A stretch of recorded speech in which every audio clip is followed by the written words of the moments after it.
ఇంతకుముందు సెషన్లో reinforced concrete డిజైన్కి సంబంధించి ఒక డెమో క్లాస్ అనేది డిస్కస్ చేశాను. సో బేసిక్గా ఒక రెయిన్ఫోర్స్డ్ కాంక్రీట్ స్ట్రక్చర్ అనేది కన్స్ట్రక్ట్ చేయాలి, అదర్వైజ్ డిజైన్ చేయాలి అంటే ఎలాంటి కాంపోనెంట్స్ అనేవి బేసిక్గా కన్స్ట్రక్ట్ చేయాలి and each and every step wise procedure ఎలా ప్రొసీడ్ అవ్వబోతున్నాను అనేది కూడా ప్రీవియస్ సెషన్లో డిస్కస్ చేశాను. సో ఇంతకుముందు సెషన్లో చెప్పుకున్నట్లుగానే ఈ సెషన్లో basic difference between civil engineering and architecture ఇది ఫస్ట్ డిస్కస్ చేసుకోబోతున్నాను. సో ఆర్కిటెక్ట్ అనేవారు, సివిల్ ఇంజనీర్ అనేవారు ఇద్దరు కూడా కన్స్ట్రక్షన్కి ఎలాంటి కాన్సెప్ట్స్ అయితే అవసరం అవుతాయో, అదర్వైజ్ కన్స్ట్రక్షన్స్కి సంబంధించి ఎలాంటి రిక్వైర్మెంట్స్ అనేవి ఉంటాయో అవన్నీ కూడా వీళ్ళిద్దరూ జనరల్గా ప్రొవైడ్ చేస్తూ ఉంటారు. బట్ ఆర్కిటెక్ట్కి సివిల్ ఇంజనీర్కి చాలా డిఫరెన్స్ అయితే ఉంది.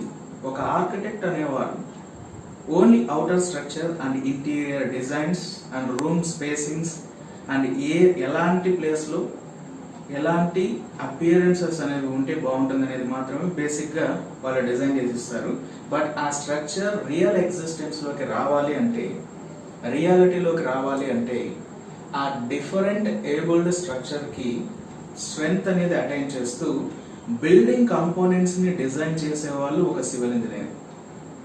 ఆ అవుటర్ స్ట్రక్చర్ అనేది ఏదైతే ఉంటుందో, అవుటర్ స్ట్రక్చర్ కావచ్చు లేదంటే interior spacing or interior designs, decorations, everything will be designed by architect or even civil engineer also can do that.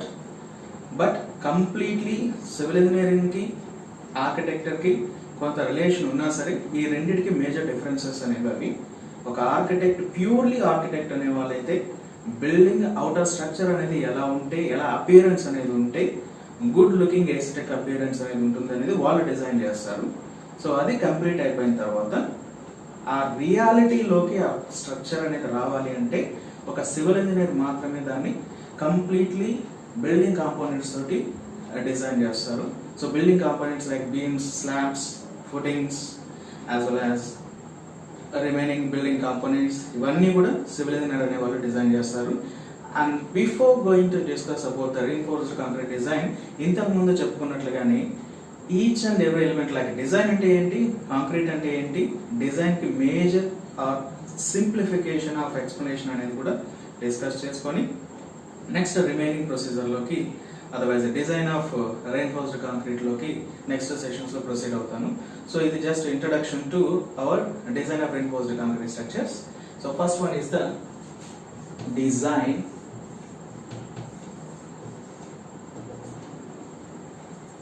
Design అంటే ఏంటి? ఫర్ ఎగ్జాంపుల్ ఒక స్ట్రక్చర్ అనేది ఆల్రెడీ ఎగ్జిస్టెన్స్లో ఉంటే, లైక్ ఒక స్ట్రక్చర్ ఆల్రెడీ ఎగ్జిస్టెన్స్లో ఉన్న స్ట్రక్చర్ని తీసుకున్నాను, ఆ స్ట్రక్చర్ దగ్గరికి వెళ్ళి దాన్ని దాన్ని నేను ఇప్పుడు రీడిజైన్ చేయాలి అనుకుంటే దాన్ని ఎప్పుడైనా సరే రీడిజైన్ అని అంటాము లేదా రీమోడిఫికేషన్ అని అంటాం, కానీ దాన్ని ఇంటి పరిస్థితుల్లో కూడా డిజైన్ అనే నేమ్ తోటి ఇప్పుడు కాల్ చేయము, పిలవము. రీజన్ ఏంటంటే డిజైన్ అని ఎప్పుడు అంటామంటే అది ఒరిజినల్గా ఎగ్జిస్టెన్స్లో ఉండదు, దాని కాంపోనెంట్స్ అనేవి ఎగ్జిస్టెన్స్లో లేవు, దాన్ని ఎవరు కూడా స్పెసిఫై చేయకపోతే కొత్తగా మనం క్రియేట్ చేసి ఇలా చేస్తే బాగుంటుంది, అలా చేస్తే బాగుంటుంది, అదర్వైజ్ ఆ బిల్డింగ్ కాంపోనెంట్స్ ఏవైతే ఉన్నాయో ఆ బిల్డింగ్ కాంపోనెంట్స్ పర్టికులర్ సైజ్కి డిజైన్ చేసుకోవాలి, అదర్వైజ్ కన్స్ట్రక్ట్ చేసుకోవాలి. ఆ బీమ్స్ అదర్వైజ్ బిల్డింగ్ కాంపోనెంట్స్లో స్టీల్ ఎంత యూస్ చేయాలి అండ్ రిమైనింగ్ అడ్మిక్చర్స్ ఏమన్నా ఉంటే ఎంత మిక్స్ చేయాలి అండ్ ఎంత ప్రపోర్షన్స్ అనేవి తీసుకోవాలి, ఇవన్నీ కూడా ఫిక్స్ చేయడాన్ని డిజైన్ అంటారు. నథింగ్ బట్ ఒక ఎగ్జిస్టెన్స్లో లేని స్ట్రక్చర్ యొక్క బిల్డింగ్ కాంపోనెంట్స్ ఏవైతే ఉన్నాయో వాటన్నిటి డైమెన్షన్స్ని ఫిక్స్ చేయడాన్ని డిజైన్ అంటారు. అంటే ఎగ్జిస్టెన్స్లో లేని స్ట్రక్చర్, ఎగ్జిస్టెన్స్లో ఉన్న స్ట్రక్చర్ ఎప్పుడు కూడా డిజైన్ అనే నేమ్ తోటి ఎట్టి పరిస్థితుల్లో మనం పిలవం. Next one concrete. So in general concrete అంటే materials like cement, sand, aggregate, water, ఈ 4 కాంపోనెంట్స్ కాకుండా ఒకవేళ అడిషనల్గా ఇంకేమైనా కాంపోనెంట్ యాడ్ చేసి ఫైనల్గా ఒక హార్డ్ అండ్ మెటీరియల్గా అచీవ్ అవడాన్ని కాంక్రీట్ అంటాము. బట్ కాంక్రీట్కి జనరల్ డిక్షనరీ మీనింగ్ వెళ్తే మోర్ దాన్ 1 కాంపోనెంట్ ఏమన్నా మిక్స్ అయితే, ఒక ప్రోడక్ట్లో more than 1 component like cement, water కావచ్చు, ఆ రెండు మిక్స్ అయ్యింటే ఆటోమేటిక్గా పర్టికులర్ స్టేజ్ తర్వాత అది హార్డెన్ అయిపోతుంది. ఈవెన్ సిమెంట్, శాండ్ కావచ్చు, సిమెంట్ శాండ్ వాటర్ యాడ్ చేసినా సరే కొంత ఎగ్జిస్టెన్స్ టైం, అదర్వైజ్ దాని సెట్టింగ్ టైం కంప్లీట్ అయిన తర్వాత హార్డ్ అవుతుంది. సిమెంట్, శాండ్, అగ్రిగేట్, వాటర్, ఇంకా అవి కాకుండా ఇంకేమైనా అడ్మిక్చర్స్ ఇవన్నీ యాడ్ చేసిన తర్వాత ఫైనల్ గా అచీవ్ అయ్యే హార్డెండ్ ప్రోడక్ట్ ఏదైతే ఉంటుందో, so that is actually we are calling it as concreting. Concreting means by adding 2 or more number of materials together and achieving a hardened product. అంటే 2 లేదా అంతకంటే ఎక్కువ మెటీరియల్స్ అనేవి యాడ్ చేసి ఫైనల్ గా హార్డెండ్ ప్రోడక్ట్ ఏవైతే గెయిన్ చేసుకోగలుగుతున్నామో దాన్ని జనరల్ మీనింగ్ లో కాంక్రీటింగ్ అంటారు. సో ఇక్కడ మన civil engineering concept or civil engineering orientation లోకి వస్తే concrete is nothing but it is a mixture of cement, sand, aggregate, water in addition to the admixtures. So ఈ 4 కాకుండా ఇంకేమన్నా అడిషనల్ కాంపోనెంట్ ఏమన్నా యాడ్ చేస్తే వీటన్నింటిని కూడా అడ్మిక్చర్స్ కింద కన్సిడర్ చేస్తాం. సో అడ్మిక్చర్స్ అనేవి కూడా ఇంకా డిఫరెంట్ క్లాసిఫికేషన్స్ ఉన్నాయి. అవన్నీ కూడా ఆల్రెడీ కాంక్రీట్ టెక్నాలజీ క్లాసెస్లో డిస్కస్ చేస్తున్నాను. So this is about the concrete.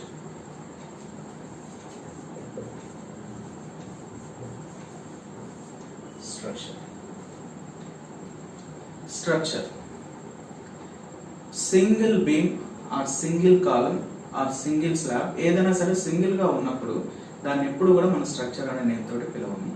Structure అంటే అది ఒక స్టేబుల్ కండిషన్ లో ఉండాలి.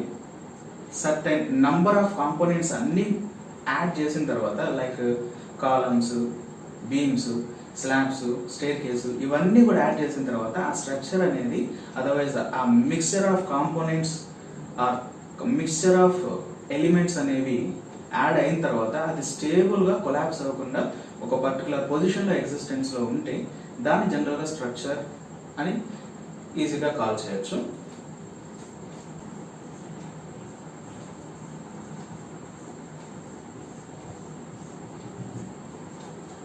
రెయిన్ఫోర్స్మెంట్. ఈ రెయిన్ఫోర్స్మెంట్ అనే టర్మినాలజీని ఫస్ట్ డివైడ్ చేసుకుంటున్నాను. రీఇన్ఫోర్స్మెంట్. సో పర్టికులర్గా ఒక మెటీరియల్కి ఒరిజినల్ ఎగ్జిస్టెన్స్లో కొంత స్ట్రెంగ్త్ అనేది ఆల్రెడీ ఉంటుంది.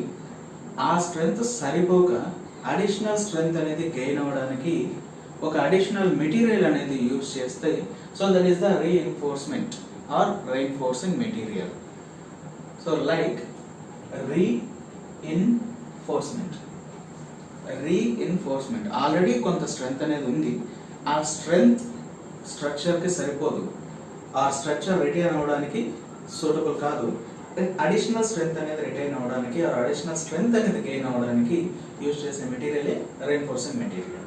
అలా అని చెప్పి అడ్మిక్చర్స్ అనేవి కూడా కొంత స్ట్రెంగ్త్ ఇస్తాయి కదా అని అనుకుంటే అడ్మిక్చర్స్ కూడా ఇవ్వలేని కొంత స్ట్రెంగ్త్ అనేది అడిషనల్ మెటీరియల్ ఇవ్వగలిగితే దాన్నే రెయిన్ఫోర్సింగ్ మెటీరియల్ అంటారు.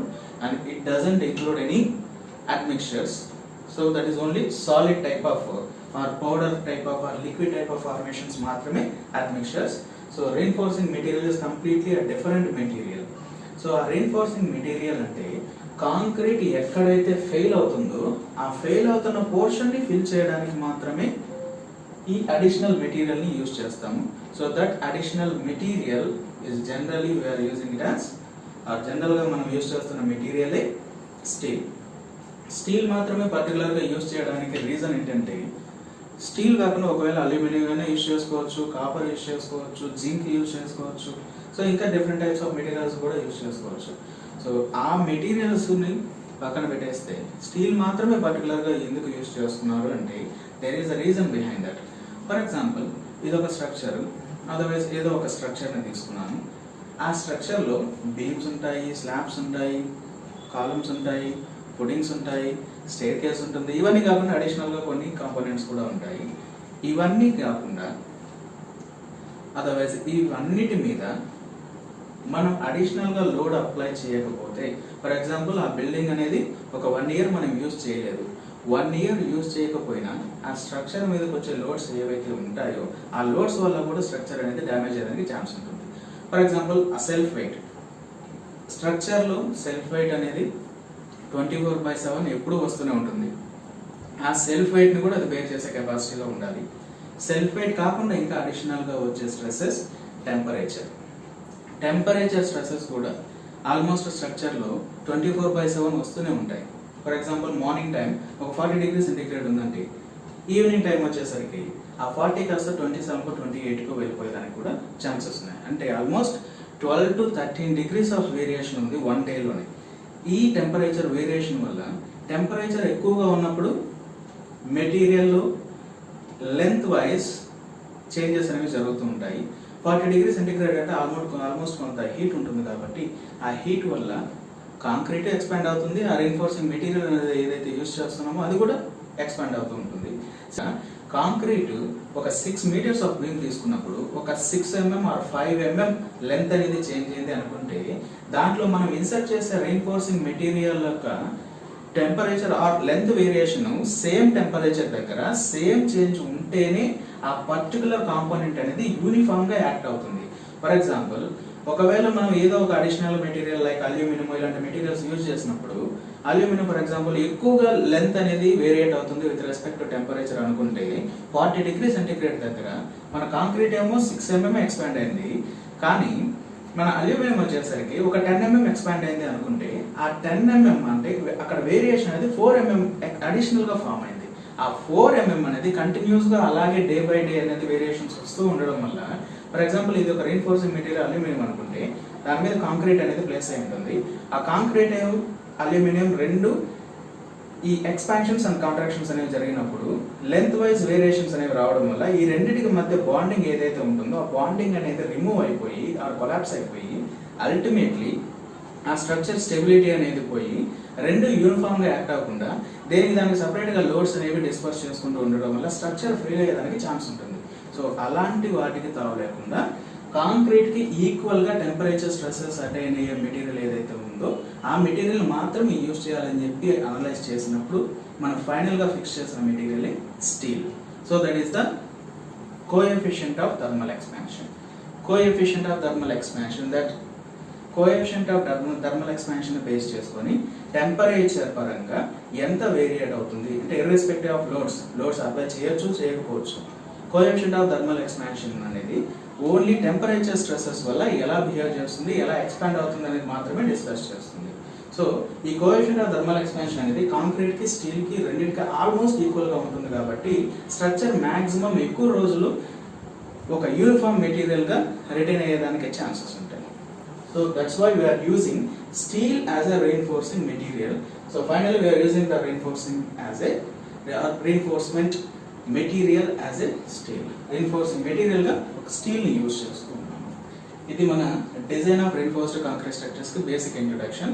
నెక్స్ట్ సెషన్ లో ఈ రీఇన్ఫోర్స్డ్ కాంక్రీట్ స్ట్రక్చర్స్ ని డిజైన్ చేయడానికి కోడల్ ప్రొవిజన్స్ ఏవైతే ఉన్నాయో వాటి గురించి డిస్కస్ చేస్తాను. అసలు ఆ కోడల్ ప్రొవిజన్స్ ఎందుకు యూజ్ చేయాలి, ఆ కోడల్ ప్రొవిజన్స్ యూజ్ చేయకపోతే వచ్చే ప్రాబ్లమ్స్ ఏమైనా ఉన్నాయా, అసలు ఆ కోడల్ ప్రొవిజన్ తీసుకురావడానికి గల మేజర్ రీజన్స్, ఇవన్నీ కూడా నెక్స్ట్ ఇంట్రొడక్షన్ పార్ట్ లో డిస్కస్ చేసుకొని next each and every component like codal provision లో ఎలా డిజైన్ చేసుకోవాలి అండ్ ఈవెన్ అనాలిసిస్ పార్ట్స్ ఏమైనా ఉన్నాయా, డిజైన్ చేయాలంటే బేసిక్ గా మనం గుర్తుపెట్టుకోవాల్సిన కాంపోనెంట్స్, ఇవన్నీ కూడా నెక్స్ట్ సెషన్స్ లో ప్రొసీడ్ అవుతుంది. Thank you.